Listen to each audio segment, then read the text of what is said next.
Les nouvelles de l'industrie sont présentées par Saint-Raymond, la ville de l'automobile. 4 concessionnaires à votre service. Nous voilà de retour. Mathieu Thomasin se joint à nous. Salut Mathieu. Salut Dan. Comment ça va? Ça va super bien. Je m'étais même ennuyé de vous, la gang de virage, pendant mes vacances. Bien content de te retrouver. C'est la première fois qu'on te voit. Tu vas être avec nous régulièrement pour les nouvelles de l'industrie et beaucoup de reportages comme tu fais, des parties à gauche et à droite. On a eu le temps, nous, de jaser de notre période estivale. Comment ça a été pour toi? Bien, on s'est rejoint un petit peu, les gars, parce qu'en ouverture de saison, vous aviez parlé justement des remorques en tant que telles. J'ai eu la chance d'aller en pourvoirie avec le GMC AT4.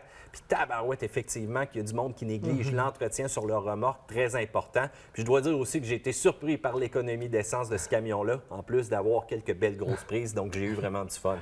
Mathieu, tu as essayé beaucoup de choses, tu as conduit beaucoup de véhicules pendant cet été. On commence avec quoi? Bien écoute, je continue les camions, veux pas. Je pense qu'on a essayé la gamme au grand complet de GMC, de Chevrolet. Faut pas oublier qu'on a des versions élévation qui sont quand même turbo-compressées, qu'on arrive avec des 4 cylindres présentement. Et il y en a qui ont crié là, vraiment au scandale. Voyons donc, un camion avec un 4 cylindres turbo. Donc, GM ont un petit peu compris, cependant, qu'il y a beaucoup de personnes qui se promènent avec le camion à vide, pas nécessairement de chargement, pas nécessairement de remorque, et qui n'ont pas nécessairement besoin d'un gros moteur V8, surtout en ville. Et je dois dire que j'ai été surpris par l'accélération de ce 4 cylindres-là, le couple aussi, puis ça fait amplement la job. Mais c'est sûr que c'est pas le fameux rugissement du vrai V8 de GM, là. Mais qui l'utilise pour vrai, toute la puissance du 8 cylindres? On l'achète, mais on n'a pas vraiment besoin. Totalement d'accord. Fait que là, ça donne l'option. Je le sais. Mais bon, surtout pour quelqu'un qui remorque rarement, puis il y en a même, écoute, la boîte est littéralement propre, elle est littéralement neuve quand ils vont échanger le camion. Mais bon, ça s'adresse un peu à ces gens-là. Et de plus en plus, malgré ce qu'on pense, les camions sont utilisés dans des conduites urbaines. C'est rendu une image un peu, même quand tu te promènes à Montréal, de voir combien de GMC il y a qui sont vendus. On a essayé aussi toute la gamme HD. Je vous ai préparé un topo que vous allez voir à virage très bientôt sur le Silverado HD avec ses 2 nouvelles motorisations V8 6.6 du côté diesel et aussi à essence. Préférence pour le diesel. Bon, j'ai brûlé un petit punch du topo. Mais on a essayé aussi toute la gamme de GMC Sierra HD. On s'entend, là, c'est pas mal la même affaire, OK? Mais GMC joue un petit peu plus sur l'image, le côté finition, le côté luxe en tant que tel. Et je dois avouer là, que je crois que la partie Denali là, est en danger présentement. Ce fameux groupe d'options qui rajoute du chrome, les ventes vont tellement bien avec tout ce qui est le package AT4 hors route. Le côté esthétique que ça donne, le look camion que ça donne, même sur un HD. Là. Un HD puis du hors route. Il me semble que ça va pas ensemble. On l'achète pour le look. Là. Oui, je suis d'accord avec toi. On n'a pas les mêmes pneus agressifs parce que veut pas, on ne peut pas mettre des pneus hors route sur un camion comme ça qui va être capable de remorquer au-dessus de 30 000 livres, surtout de charger dans la boîte. Mais je crois qu'on commence peut-être à se rendre compte que le chrome devient moins à la mode. Donc, c'est un côté sport plus que le côté chic. Exactement, en plein ça. Et on a essayé aussi donc la gamme Duramax. Donc, avec un package AT4, on a fait un petit peu d'hors-route avec lui, comme vous voyez sur les images qu'on a présentement. On n'a pas trop fait beaucoup de kilomètres avec, mais assez pour se rendre compte que les manufacturiers offrent maintenant des gros moteurs diesel, mais aussi des plus petits qui sont amplement raisonnables et appréciables quand on va faire du remorquage, encore une fois. Donc, vive les camions de ce côté-là.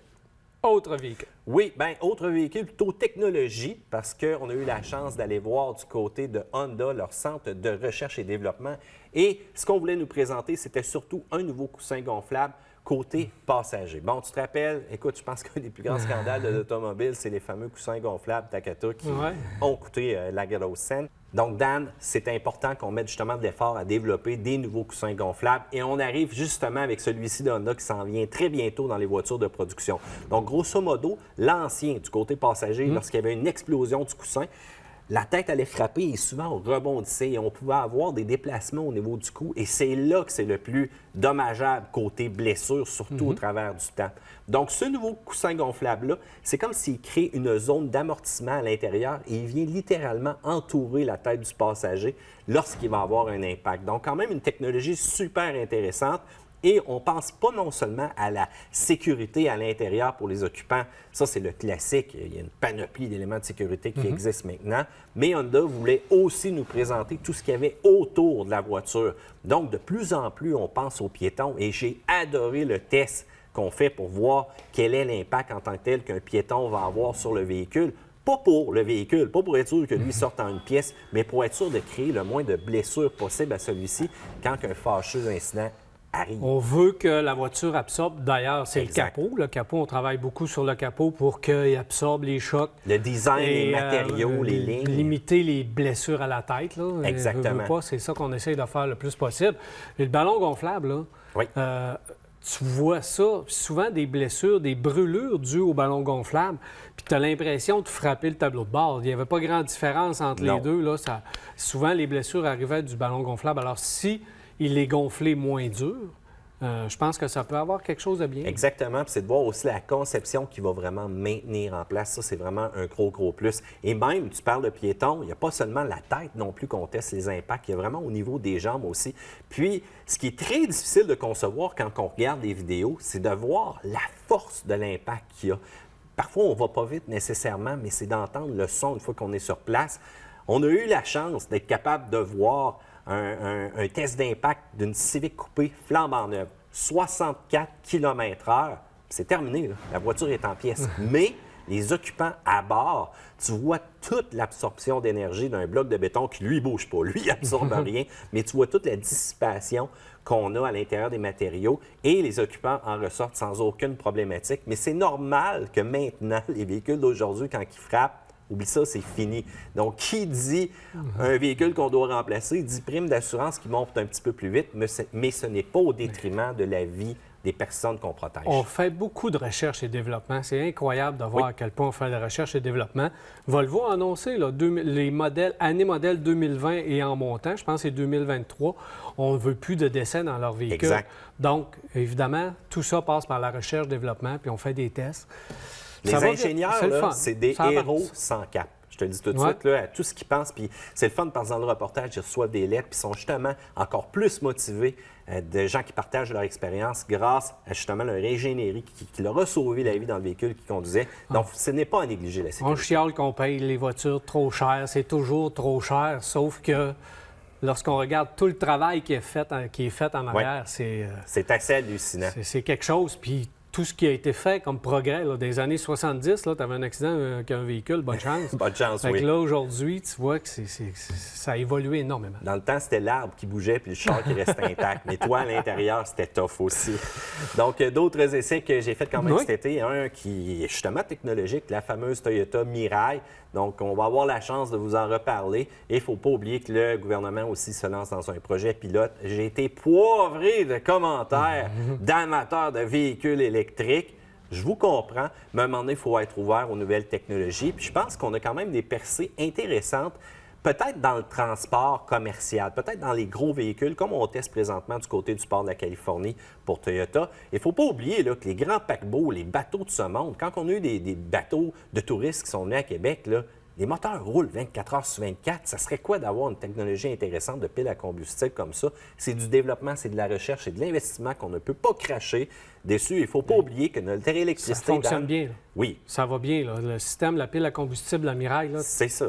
Elle est vraiment performante. Il faut être ouvert aux nouvelles technologies et je trouve qu'il y a des gens qui sont très fermés. Moi, je ne le suis pas. Donc, poivrez-moi si vous voulez, c'est pas grave, je suis capable d'en prendre. NSX. Oui, NSX.